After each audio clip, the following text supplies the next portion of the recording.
복된 날입니다. 주님의 은혜가 가득하시기를 축복합니다.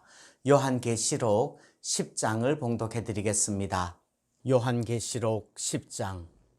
내가 또 보니 힘센 다른 천사가 구름을 입고 하늘에서 내려오는데 그 머리 위에 무지개가 있고 그 얼굴은 해 같고 그 발은 불기둥 같으며 그 손에는 펴놓인 작은 두루마리를 들고 그 오른발은 바다를 밟고 왼발은 땅을 밟고 사자가 부르짖는 것 같이 큰 소리로 외치니 그가 외칠 때에 일곱 우레가 그 소리를 내어 말하더라. 일곱 우레가 말을 할 때에 내가 기록하려고 하다가 곧 들으니 하늘에서 소리가 나서 말하기를 일곱 우레가 말한 것을 인봉하고 기록하지 말라 하더라. 내가 본 바 바다와 땅을 밟고 서 있는 천사가 하늘을 향하여 오른손을 들고 세세토록 살아계시니 곧 하늘과 그 가운데에 있는 물건이며 땅과 그 가운데에 있는 물건이며 바다와 그 가운데에 있는 물건을 창조하신 이를 가리켜 맹세하여 이르되 지체하지 아니하리니 일곱째 천사가 소리내는 날 그의 나팔을 불려고 할 때에 하나님이 그의 종 선지자들에게 전하신 복음과 같이 하나님의 그 비밀이 이루어지리라 하더라. 하늘에서 나서 내게 들리던 음성이 또 내게 말하여 이르되 네가 가서 바다와 땅을 밟고 서 있는 천사의 손에 펴놓인 두루마리를 가지라 하기로 내가 천사에게 나아가 작은 두루마리를 달라 한즉 천사가 이르되 갖다 먹어버리라. 내 배에는 쓰나 내 입에는 꿀같이 달리라 하거늘 내가 천사의 손에서 작은 두루마리를 갖다 먹어버리니 내 입에는 꿀같이 다나 먹은 후에 내 배에서는 쓰게 되더라. 그가 내게 말하기를 내가 많은 백성과 나라와 방언과 임금에게 다시 예언하여야 하리라 하더라. 아멘. 지난번 7장 14만 4천에 대한 이야기를 읽을 때 끼워진 이야기, 끼워진 풍경, 삽경이라는 말씀을 드렸습니다.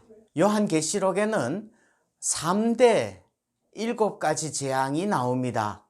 7 인의 재앙, 7 나팔 재앙, 7 대접의 재앙이 나오는데 그 재앙의 흐름 속에 다시 7가지 끼워진 풍경들, 7가지 삽경이 나옵니다. 7장에 14만 4천 하나님의 인침을 받은 하나님의 종들이 14만 4천이죠. 그 이야기가 첫 번째 삽경이었고요. 오늘 10장은 작은 두루마리 이야기인데요. 이것이 두 번째 삽경입니다. 그 모습은 이렇습니다. 힘센 천사가 구름을 입고 하늘에서 내려옵니다. 그 천사의 손에는 펴놓인 작은 두루마리를 들고 있는데 오른발은 바다를 밟고 왼발은 땅을 밟고 있습니다. 그런데 하늘의 음성이 요한, 이 글을 쓰고 있는 요한에게 말을 합니다. 그 천사의 손에 펴놓인 두루마리를 가지라고 말씀을 합니다. 그래서 천사에게 가서 두루마리를 달라고 하니까 천사가 갖다 먹어버리라고 말을 합니다. 그러면서 내 배에는 쓰나 입에는 꿀같이 달리라 말씀합니다. 그래서 요한이 천사의 손에서 작은 두루마리를 갖다 먹어버리니까 입에는 꿀같이 달고 먹은 후에 배에서는 쓰게 되었답니다. 그 천사가 말합니다. 네가 많은 백성과 나라와 방언과 임금에게 다시 예언하여야 하리라. 이렇게 천사가 말했습니다. 자, 이 내용은 이제 조금 설명이 필요합니다. 두루마리라는 것은 책이지요. 책이라고 하면 성경입니다. 성경을 먹어버리라는 겁니다. 강한 명령이에요. Eat up. 반드시 먹어야 하는 것입니다. 그런데 그 성경 말씀을 먹으면 입에는 달고 배에는 씁니다. 말씀을 읽고 깨달을 때는 기쁨과 감사와 감격이 있습니다. 말씀은 꿀과 송이꿀보다 더 달콤합니다. 그러나 배에서는 그 깨달은 말씀대로 실천하면서 살려고 할 때는 쓰지요. 말씀대로 산다는 것은 복음을 증거하는 증인으로 산다는 건데요. 그거 참 쓴 것이라는 말이에요. 말씀을 먹은 후에는 증인이 되어야 됩니다. 오늘 11절 말씀에서 예언한다고 할 때 예자는 맡길 예자입니다.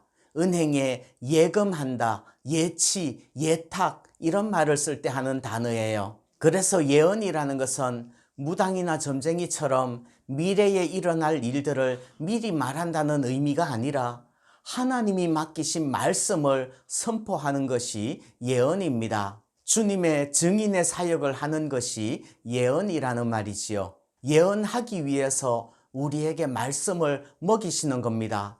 그리고 주님의 증인 될 때, 예언할 때 그것을 감당할 힘도 주실 줄 믿습니다. 예레미야가 그랬습니다. 주님의 말씀을 얻어먹을 때 말씀은 기쁨과 즐거움입니다.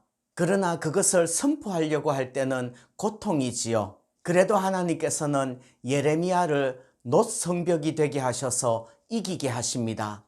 에스겔도 마찬가지입니다. 하나님께서 에스겔에게 사역을 맡기실 때 먼저 두루마리를 먹이십니다.